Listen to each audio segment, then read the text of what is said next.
it's kind of an odd, you said or at the beginning of this conversation, it's an odd name for the play given the songs.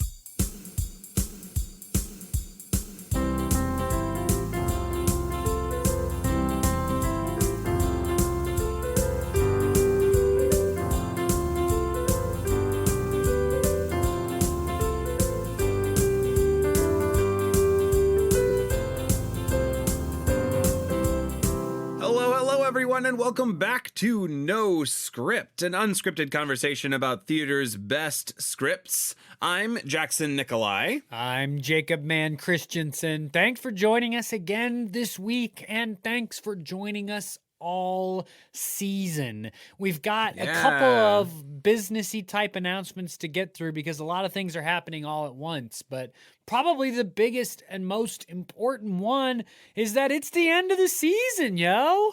It's true. We made it all the way through season 10, 20 some more conversations about theater's best scripts. And we've reached the end of this particular jaunt and are going to take a short break over the summer months. We usually come back in the kind of late summer, early fall. Some things always shuffle in our schedules, so we're not putting out the release date of the next season just yet. But rest assured, it is coming. We already have a lot of the plays picked for it, and we're getting excited ourselves for those conversations coming up. Yes, it should be fantastic. I think right now we can tease that the beginning of the season is a return to an old tradition, which will be quite fun. We'll see that when we get there. But like Jackson said, we take this break. It's a normal break. It's part of the life of No Script. It's a great time to catch up on other episodes that you missed throughout the past seasons. It's a great time to read some of those plays that you've been wanting to read and then re-engage with the conversation. But we will return. Season 11 will begin sometime late summer, early fall. We couldn't be more excited about it, but it has also been a fantastic season 10, and it's a good moment just to celebrate the variety, the crazy variety of scripts we got to do. We had a great themed month of short plays. We're back this week from our special guest episode. It's been a wonderful ride like it always is. It really has been. It's always great to kind of reflect on like just the scope of the plays we've talked about. We've been all over, time. We've been all over genres. We've been all over the place. And it's been a delight to get to continue to share these scripts with all of you. So thank you all for listening. Thank you all for tuning in. Thank you all for engaging these scripts as well online in various places or directly to us. Means a whole lot to us, and it's great to get to continue having these conversations with each other and with all of you out there listening to No Script, the podcast. Absolutely. So, like we said earlier, we're back from our special guest episode. Jackson was joined by Hannah Barker Nikolai last week to talk about Frozen, which is its own kind of strange, uncomfortable play. And this play musical for today is as well. I'm glad to be back. I am on the back end of a little cold cough thing that unfortunately we ended up moving our recording time around a little bit because I actually full on lost my voice for the first time in probably a decade, where I've just it's literally just my voice has been gone and I couldn't speak. I was talking like this. Everybody in my house, I was like, it's time to get up for breakfast. I had to say to the kids, and it was weird. It was wild, but I'm back. My voice is it's not normal. Perhaps you may hear just a slight variation in how I sound, but I'm excited and ready for today's conversation. Yeah, and it's a fun conversation too. This play is a robust play. It's a play that's been around for a minute and has kind of rode out some waves. And it has returned recently, as you know in the title. We are talking about Parade today by Alfred Uhry and Jason Robert Brown. Yeah, this is actually... And I think we should also mention Harold Prince, because Harold Prince is the kind of conceiver of the show and really spearheaded making the thing, although there is a book writer and a music lyricist in Alfred Uhry and Jason Robert Brown. In some ways, this project is a Harold Prince project, and it's a fascinating musical. It's based on a true story. It's a musical about anti-Semitism in the South.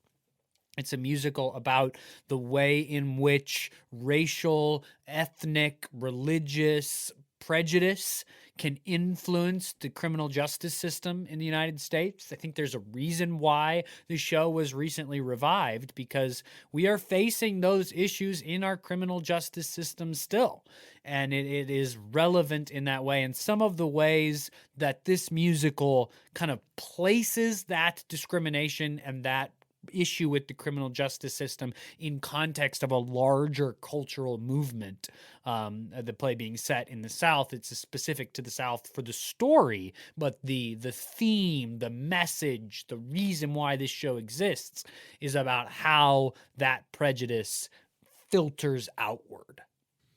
Yeah, the ripple effects of it, and both on the individual people's lives on kind of the zoomed in scale, but also the broader scale of its region and the whole country eventually is a part of this story in the scope of this play. I'm excited to get to talk about it. As always, I feel like just to say up front, I listened through it again today, and it's the thing that we can't capture on these conversations is the musicality of the piece, and it's just so beautiful. It's a beautiful musical piece, really complex vocal parts, and so I've just finished listening through it again, and I'm still kind of in the swell of that sort of the beauty of the soundtrack itself. So it's a great musical for all of that, and I'm excited to get to chat about it.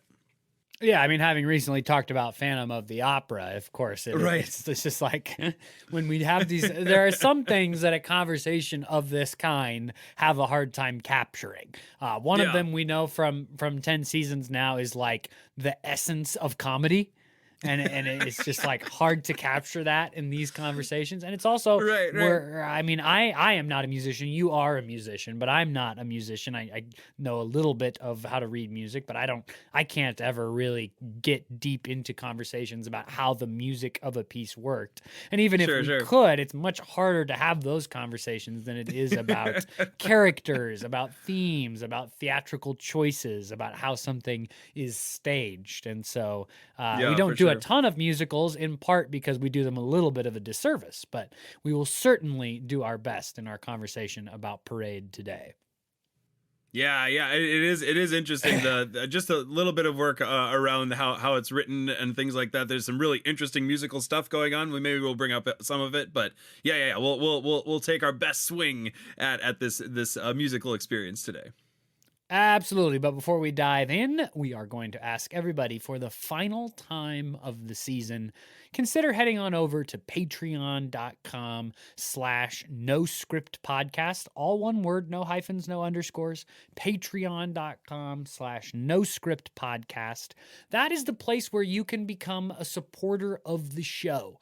How that works is that you choose a monthly amount to support the running of No Script. The lowest tier is $1 a month. We haven't changed that in 10 seasons. We do not foresee changing that right now. That it's important to us that supporting the show be as accessible as possible. And that $1 a month level is hugely helpful and beneficial. There are higher tiers if you can afford those. And basically what that happens is that we rely on that financial support in order to make No Script happen in the way that it is. No Script is not really a money-making enterprise. It is an enterprise that we do for the joy and the love of it that costs money to do. And so because we have great folks out there who listen, who participate in conversations, and who choose to support the show financially, we're able to do it. And if those people didn't exist or weren't able to support us financially, we wouldn't be able to do the show, perhaps at all, definitely not in the way that it exists now. And that's just sort of the simple financial calculus of being able to do this. So the folks that are supporting us on Patreon, huge thank you to you. We try to thank you every week because you make doing No Script possible. No Script, not possible without you. If you're not a supporter yet, it's just something to think about. Go over and check out the page. There's some benefits to being a supporter that you can look at over there to get more details about them. The biggest benefit is that we keep the financial cost really low so that you can, at a very low barrier of entry, feel like you are hugely helpful in making a show that you like, a conversation that you like, happen on a week-to-week basis. Please think about it if you haven't. No script, sorry, not noscript.com, patreon.com/no script podcast is the place to check us out. And we will see you over there. Yes, indeed. And now back to the script. I figured I'd give you the last one of the season. It's like, thanks, I appreciate it. it. It's like a parting gift for you. had to get something up on the scoreboard for that. What do you think it is? Do you think it's like 16-3? You think you got 3 of them in this season? I think so. I think with the special guest episode included, I got 3. Oh, that's true. Yeah. We're going to jump into the conversation about Parade here. I'm going to give you just a bit of brief context on the show to start out our conversation. Interestingly, with musicals, we're trying to contextualize 3, sometimes 4 different hands in the stew.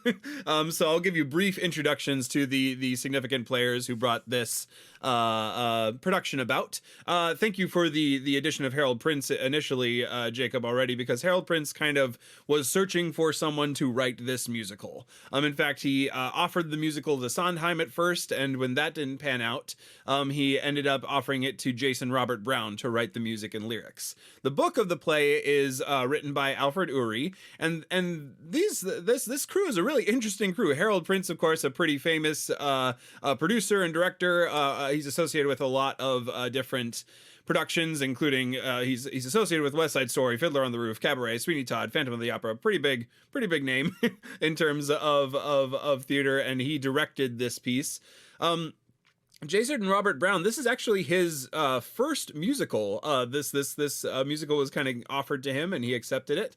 But you would know his work in other musicals as well. You got Last 5 Years, The Bridges of Madison County, and all of those that I've just mentioned, including Parade, have won Tony Awards for the music and the lyrics. So a very well lauded musician and playwright in his own right. Interestingly, he has a really interesting style of music that I am a musician, but I'm not a classical musician, so I only have a rocks skippings knowledge of how awesome it is the type of music he does. But it is quite interesting. You can read about his style of music.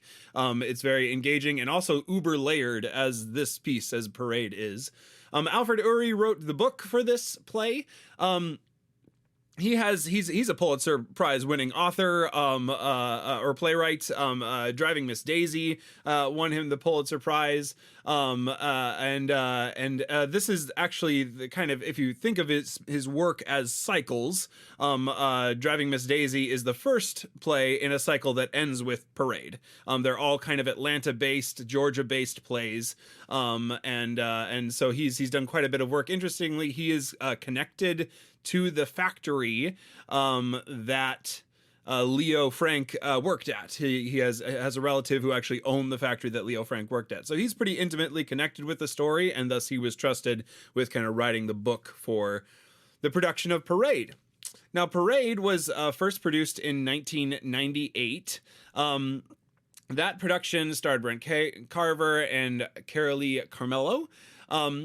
That production was a significant one. It's the one that won a bunch of Tony Awards and was nominated for many more than it won. It premiered on Broadway at the Vivian Beaumont Theater at Lincoln Center in 1998. It had 84 regular performances, and it then continued on to a national tour in 2000. So that kind of original run of the show happened. There was a London production that premiered in 2007. California staged it as well, and then just as recently as this year, it's currently running on Broadway. The 2023 Broadway revival starred Ben Platt and Michaela Diamond. Ben Platt, of course, of Dear Evan Hansen fame, transitioning. I believe the New York Times review I read said transitioning his nervous energy perfectly into the role of Leo Frank, and their portrayal of the role you've likely seen some kind of videos posted of that particular production because they did some pretty decent press for it, and there's some really nice videos of Ben Platt singing the song, as well as Michaela Diamond as well. The big kind of love duet of theirs, it has a pretty famous video out right now. That production is scheduled to run all the way until August of this year. I imagine it will continue to run. It's already been nominated for a number of Tony awards. This year has a lot of great revivals, so we'll see what all goes down. But very well lauded play, well lauded too as well for the. Yeah, just the societal weight that it carries. Both at the time that it was written, it was commended by critics, and currently as well, lots of critics are enjoying it. Notably, it's being protested by a lot of kind of far right groups as well. So it's a play that is definitely put on the pulse of something pretty significant that is talking about politically and societally, and continues to kind of do that within the musical sphere, which is really unique. I'm excited to kind of talk about how a musical can perform this kind of social critique really well. Yeah, absolutely. I'm going to try to do a synopsis that's not going to take too much time. This is a pretty good balance, I think, of a musical. Sometimes musicals are have no plot at all. I actually tend to prefer those, weirdly. And sometimes musicals are too plot heavy, in my opinion. This one, I think, is a really nice balance. So I'm just going to try to give you the highlights. We may talk about specific moments later on, but I'm not going to get too specific. If you don't already know, Parade is a musical that is based on a true story, and that true story is a 1913 event where a manager at a factory, a Jewish man named Leo Frank, who moved to the South from New York City because he married someone from Georgia. They live in Atlanta, and in 1913, a 13-year-old employee named Mary. Now, this is, again, 1913, so you're like, 13 years old employee? Well, yeah, this is also in the middle of a countrywide beginning to think about, like, how young should children really be working in this way. But at this time, she was 13. She was murdered, raped and murdered, and her body was found in the factory. And what ended up happening is that this manager, Leo Frank, is accused and tried for her murder, and although he was innocent, is found to be guilty as part of a prejudiced criminal justice system because he's from the North, because he is a Jew, because of his sort of odd personality. What goes on after he's found guilty is that, at least the way the musical stages it, he and his wife work together, him kind of studying law on the inside and she on the outside. And they, as a team in that way, work together to convince several higher ranking folks to re-examine the case. When the case is re-examined, it's found that the case was run, the trial especially, was run in an incredibly prejudiced way. Witnesses were clearly coached. When it was followed up with, they said, oh, all the stuff I said on the witness stand didn't happen. And a number of other sort of things like that, problems with the trial. His lawyer was basically incompetent. All this kind of stuff, right, that ends up being a problem with the case. So the plan in the long run eventually is that the current governor of Georgia is going to eventually just commute him and release him because he was clearly innocent and put in prison. However, tensions are so high around Jewish folks in Atlanta at the time, as actually as part of this trial and the ongoing process, many Jewish businesses are burned, people are beat up.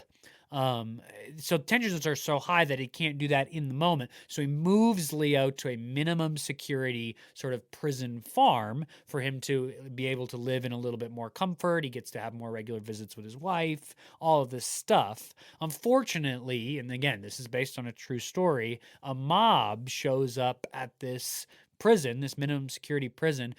Basically, they break in, they drag Leo out, they take him to a very small town in Georgia where the young girl who was murdered, Mary, was born, and they lynch him there. And that's the story of Leo Frank. This musical dramatizes all of that. It has some very interesting characters that get some really cool stuff. Like a 13-year-old boy that knew Mary plays a very prominent role. A newspaper reporter plays a sort of narrative prominent role. You meet the governor of Georgia. You meet all of this kind of fire and brimstone preacher whose prejudice against Jewish people really influences his voice on the case, named Watson. But that is sort of the long and short of the plot, is that basic story story of Leo's false imprisonment based on racial, ethnic, religious prejudice in Atlanta. He eventually is found to be innocent by some higher-ups after his case is reinvestigated, moved to a minimum security prison as his sort of recompense until he can be released when tensions are cooled, but unfortunately is dragged away in the night and lynched, and that is how the musical ends. The musical dramatizes the marriage between Leo and Lucille as a kind of very important subplot. I'm not exactly sure how true to life this part of it is, or if this is more of an invention of the storytelling of the musical, but the marriage is painted as a sort of unhappy one in the beginning. Leo is kind of a hard-nosed worker, sort of I'm going to focus on only doing this. I'm sort of embarrassed to even be married. I hate living in the South, and I'm forced to live here because of you.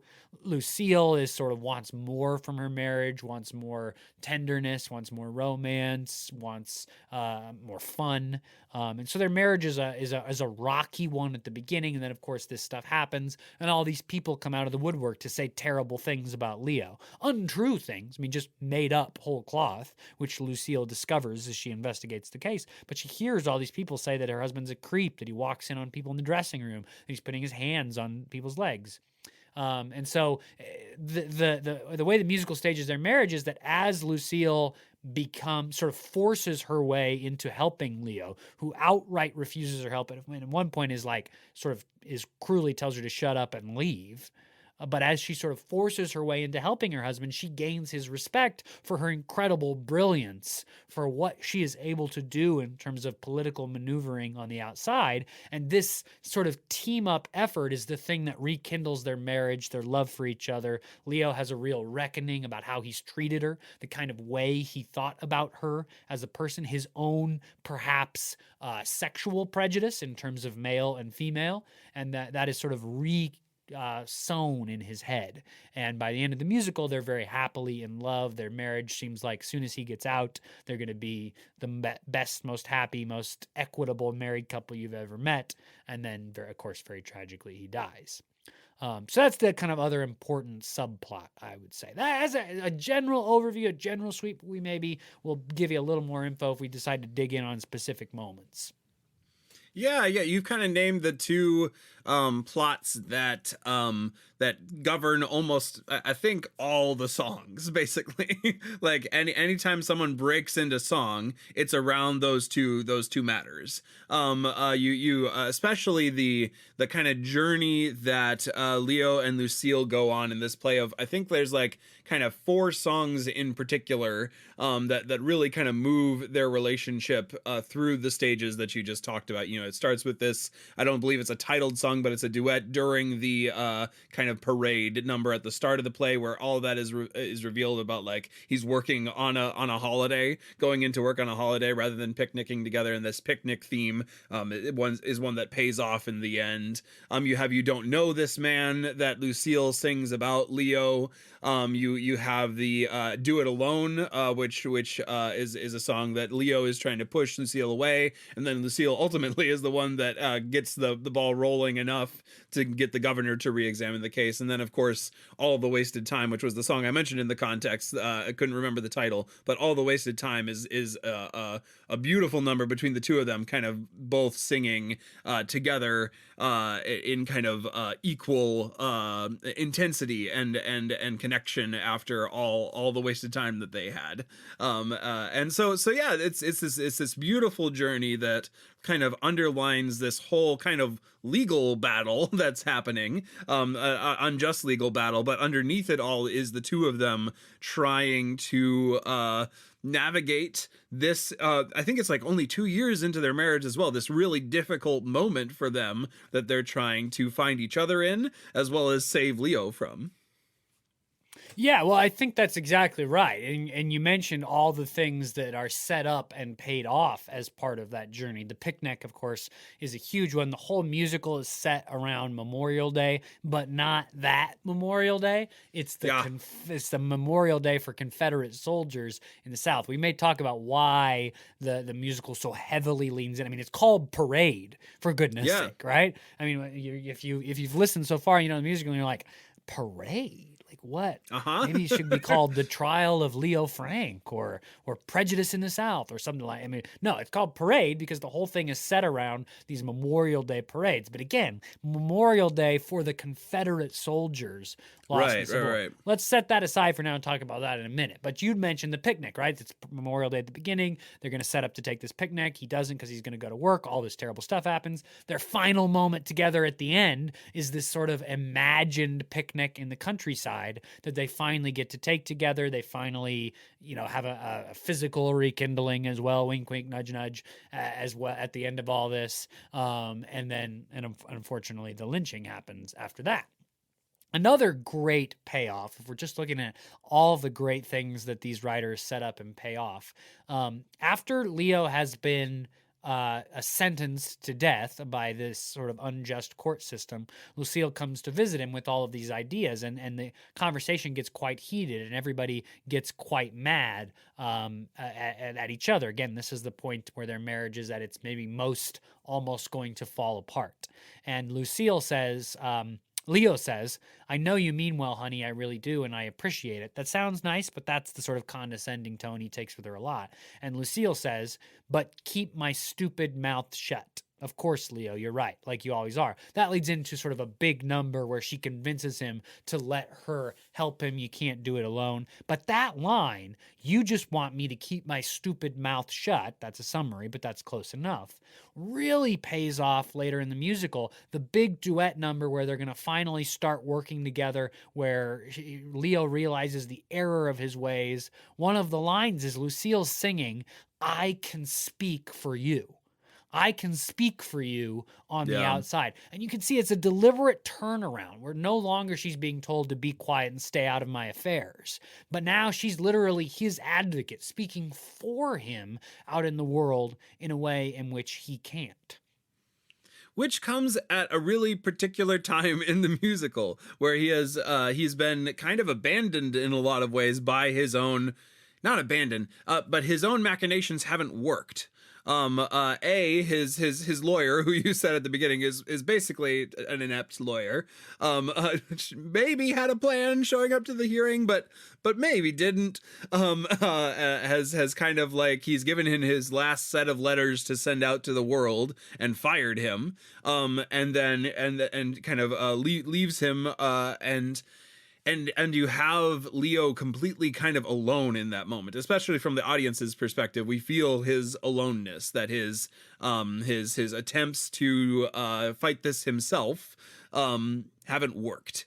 And then you even more so that it's just really a really good scene right after that. You go to the governor's mansion and have this scene where his lawyer shows up and does one last drunken salvo, basically showing up to the prosecuting attorney and saying, you know what you did, it's terrible, you shouldn't have done it, you had him on your over, you manipulated that whole jury into the verdict. And he's just like trounced, basically. He's completely drunk, he fails, and he walks out of the room. It's the last time we see the lawyer. At that same party, Lucille shows up and ends up dancing with the governor and gets the governor to start looking at through a series of events, but this is the moment that like triggers the governor re-engaging the case and trying to figure out if there's more going on than the verdict eventually wound up at. So right away, it's this really good structure. Right away, you get the aloneness of Leo, Lucille kind of being told by Leo to stop, and then she doesn't. She, in fact, goes out and saves him, becomes an actual effective voice to save him from at least the verdict. Yeah, and I think you mentioned the song, right? All the Wasted Years, which is this... it's Leo's like confession, reversal. It's the moment where he says, I've been wrong about you. I've been wrong about our marriage. I've treated you poorly, and I was wrong to do that. And now I'm going to do better. And in a musical that is... I think a lot about the nature of prejudice, about how prejudice turns into rumors, turns into real tangible societal impacts on the people who are at the victim end of that prejudice. It is interesting that it seems to me that one of the things the folks that wrote this musical have done is set up Leo to have some of his own prejudice. I mean, at the beginning of the musical, right now, that's a kind of uncomfortable choice in some ways because he is the victim of severe anti-Semitism to the point where he is sentenced to death for a crime he didn't commit and then eventually lynched for a crime he didn't commit. I mean, we're talking about real, tangible, violent anti-Semitism, and the way that the story is told, he's also got his own little bit of prejudice to work. So there's some uncomfortability there, but it is the way the musical is structured. He has these songs at the beginning about how, his wife doesn't get him. She has kind of her own role, which is to sort of be quiet and handle things for him at home and to make sure all this stuff happens. But then he also has all these songs about people in the South, these sort of dumb hicks that he's never going to get. He's educated. He's from the North. He has so much more to offer than these sort of, we think of Atlanta now as like a totally different city than it was in 1913. But so the musical is set up for him to have these opinions that also seem prejudicial in some way. And what happens to Leo, of course, is that he has his mind changed. He comes to see the error of his prejudice, the things that he was holding, the judgment he was holding as wrong. And of course, the way that what happens in the musical is that nobody else does. The anti-Semitism in Atlanta at the time doesn't change. Now, one or two people's minds are changed along the way, individually, but corporately, societally, culturally, there is no revelation moment where everybody goes, "Oh, we've been wrong." Right. Yeah. You kind of have again. There's some symmetry in the music of that insight you shared, because you start the musical with "How Can I Call This Home?" This musical that you've described of him kind of walking through the parade that's going on and the celebrations that's going on, and him kind of lamenting the fact that he's stuck down here. But then you have this kind of final scene, even after he has been stolen, like kidnapped from his jail cell, and he's about to die. He has this scene where he's talking about, I don't know, I can't figure out why this is happening, but perhaps it can be used for something. So that something can be learned as a result of this. And in that way, you see it kind of highlights those couple minds that are changed. Even in that last scene, he's an outnumbered ally. But there's someone in that last scene who is convinced that he's innocent and tries to stop him from being hanged. So each time along the way, you see how his story did affect some people. And of course that you have the meta thought as well. You're sitting in a theater hearing his story as well. This musical is written like 90, 80 years after Leo Frank was tried. So you definitely see the effect that those small moments of someone being convinced doesn't change the atrocity, doesn't change the pain, doesn't change what happened to him, but you definitely see how his character journey had those ripple effects on other people's character as well.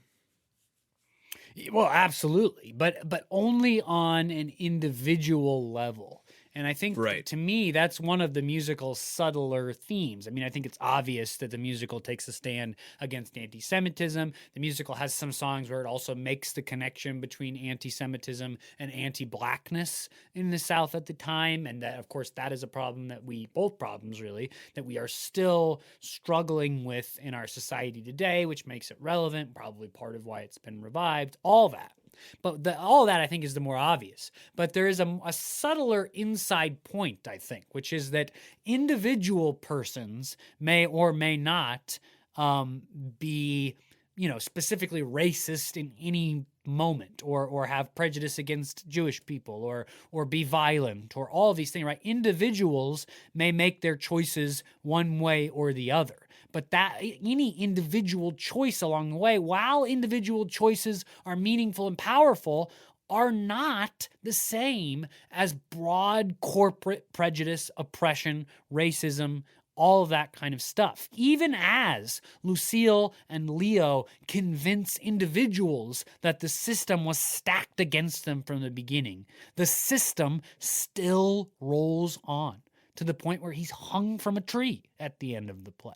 And I think that juxtaposition, the way that specific individuals, the reporter, the governor, the person at the end in the lynching party, have their minds changed by this sort of humanity and reality of Leo and Lucille, that any one of those individual minds changing does not change the fact that the system violently oppresses these folks.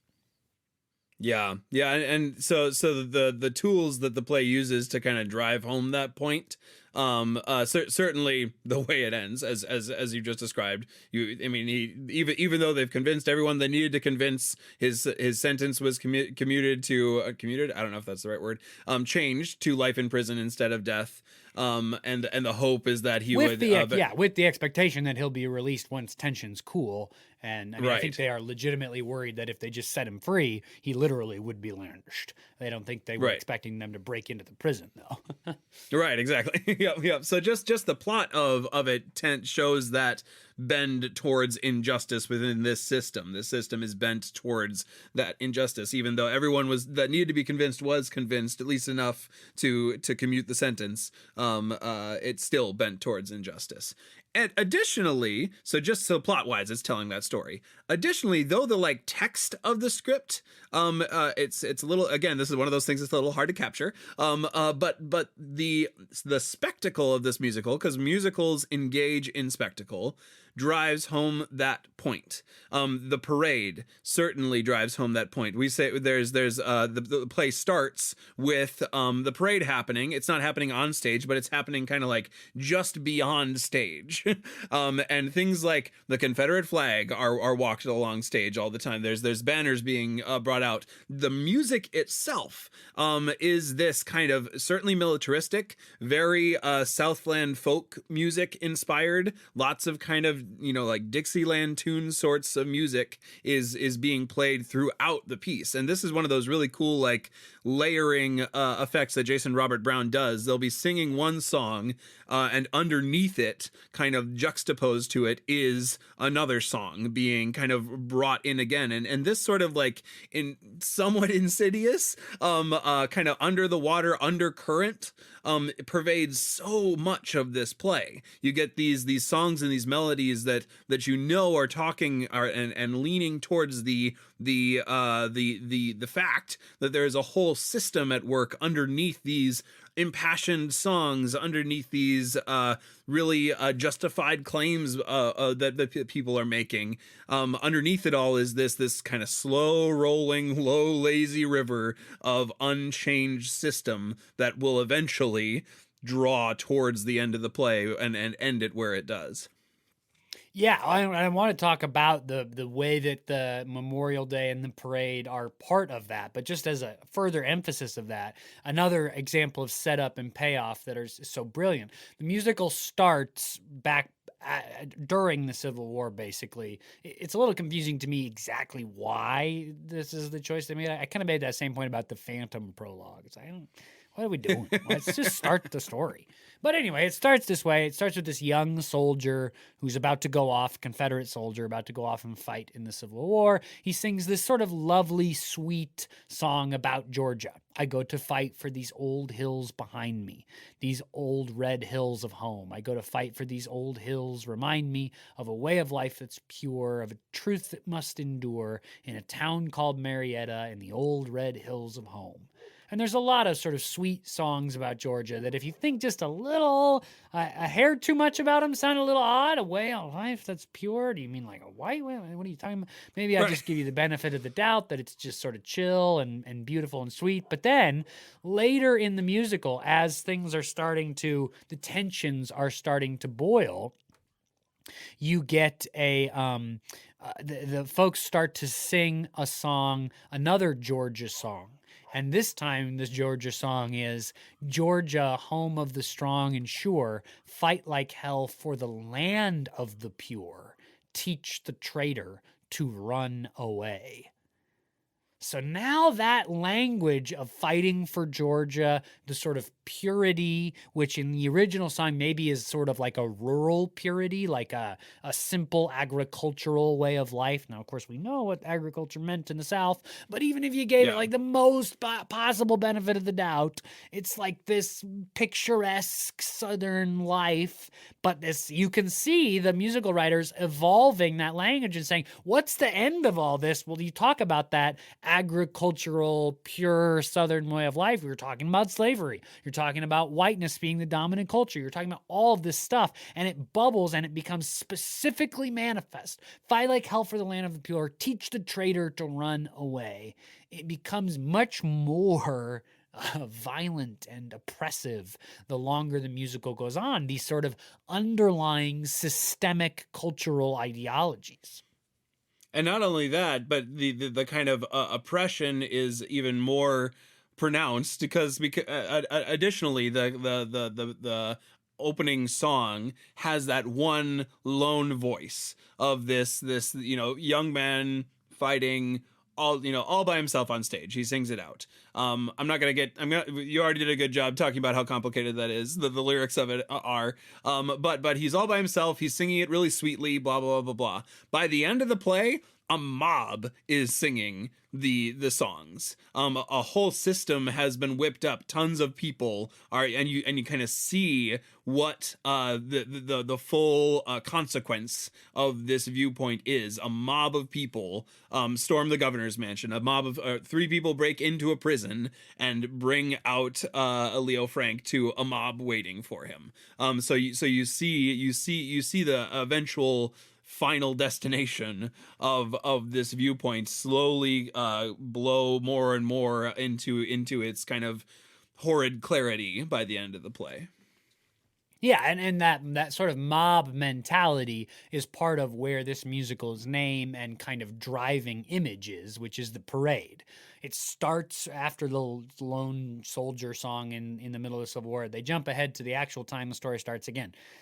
Just start the story, but whatever. They jump ahead to the actual time the story starts, and you get this Memorial Day parade. Again, we're talking about Memorial Day for Confederate soldiers, not like United States-wide Memorial Day in May that we all know. We're talking about a specific holiday to celebrate Confederate soldiers where they have these Memorial Day parades. And already there are people at the beginning that are, especially Leo, like, why aren't we doing a big parade for Confederate soldiers? I'm not sure I get it. But it happens several times throughout the play. The parade happens because we come back to this date each year of Leo's imprisonment. It's a sort of anniversary thing that the play uses to structure time, but also as its driving metaphor. The play's called Parade. And of course, that parade evolves into the parade mob that ends up lynching Leo. And there is this loose thematic sort of noticing that happens where it says, what is the connection between a culture in which we celebrate people who fought to continue slavery, who traitors to the country in every real sense of the word, in which we are celebrating that part of history? It does that manifest itself into injustice now? And the play, if we celebrate injustice then, does that manifest into injustice now? And the musical, of course, gives the answer as a resounding yes. Right. Which is why I think this isn't the only time that the word, that's why the parade analogy is used, is where I'll finish that thought there. That's why the parade analogy is used. It's why the title is Parade. It's because it's drawing attention to that celebration and to the eventual consequence of it. It's kind of an odd, you said at the beginning of this conversation, it's an odd name for the play given the songs. The one time parade, like, or the image in my mind, or the tune in my head from this song that talks about the parade is Leo Frank's celebration song. I think it's actually All the Wasted Time, that starts with cancel all your parties, forget your big parade, and that's the song in my head about this musical. And it's just interesting that into that big narrative is woven this love story, is woven this individual story, even while the systemic critique is happening on its kind of meta level, on the kind of system that it's addressing and trying to bring to light in some way, and call for justice in some way. Yeah, the line I think is actually a different song. It's called "This Is Not Over Yet." It means Yes, it's that cancel one. all your parties, forget your big parade. The crowds will not be cheering. So despite what you're hearing, you can lay down your spade. It means my mother can stop crying. My rabbi's eulogy can wait. Dorsey can stop beaming, and my cousin can stop dreaming of his portion of my estate. He's singing about the opportunity. Lucille has had some success in getting his case revisited, which means all this stuff is not going to happen. What's so interesting about this song, and even as you think about, oh, it's this sort of big celebratory, joyous number, that's what I think about when I think about parade. I don't think about the Confederate soldiers parade. I mean, let's just think for a second. What is he talking about? Cancel all your parties, forget your big parade. The crowds will not be cheering. What could that possibly mean? To me, the obvious implication there, this is a great example of a playwright not stating something specifically, but stating something that is implied by the thing and letting you figure out the thing. The thing in this case must be that he is anticipating if his death sentence is carried out, there will be parties. There will be a big parade. There will be crowds cheering. So the players don't come out and say, look, this town is so anti-Semitic that if someone is killed, they're going to have parties in the streets, a big parade, a celebratory crowds cheering. Instead, they say the next thing, which is Leo saying, if I win, all that's not going to happen. Right. I mean, it's an uncomfortable song, although it's joyful and loud and boisterous and amazing because, of course, all this is not going to happen. But the underlying assumption is that Leo thinks all that's going to happen. And probably would. The other line in the song is something like the resurrection of the South's least favorite son. He's very aware that his demise is longed for by a lot of people, and so that's an integral part of the journey that we already talked about is him kind of in this justifiably vindictive space in that moment of hope kindled in that moment as it slowly looks like he's going to get away or get out from the kind of pressure of the system around him, though it doesn't end up being that way in the end. Yeah, and it's that metaphor that is being used there of a kind of parade that might happen at his death, the metaphor of the Confederate Memorial Day parade, the metaphor of the parade of the mob lynching. I mean, it's all back to this parade, right? The title is Parade. And what is a parade but a celebration? And so in some ways, I think if you were trying to boil down the theme of this musical, one option for you might be careful what you celebrate. Or maybe instead of making it personal and individual, because I made that whole point earlier, it's if you want to know what your society is, look at what they choose to celebrate. Mm-hmm. Look at what they choose to celebrate. Now, not to get too political or anything about this, but several years ago, there was a big time in our country. It's mostly settled down now, but there's a big time cultural debate about what to do with statues of Confederate leaders. And one argument being made by one side, I don't want to make a whole big thing about this, but an argument being made by folks that say remove them or move them to a museum is, why are we celebrating these people? Putting a statue up in a public square, in a place of honor, right? The fountain in the middle of your downtown, the whatever, is celebrating them. And this musical maybe sort of speaks to that idea. If you're going to choose to celebrate injustice, then injustice is going to manifest itself violently and painfully in your society. And if you want to know if there is injustice in your society, take a look at what your society is choosing to celebrate. Yeah, that's part of the reason why this play has been restaged and continues to be revived. It's the reason why it has protesters out in front of it at its productions.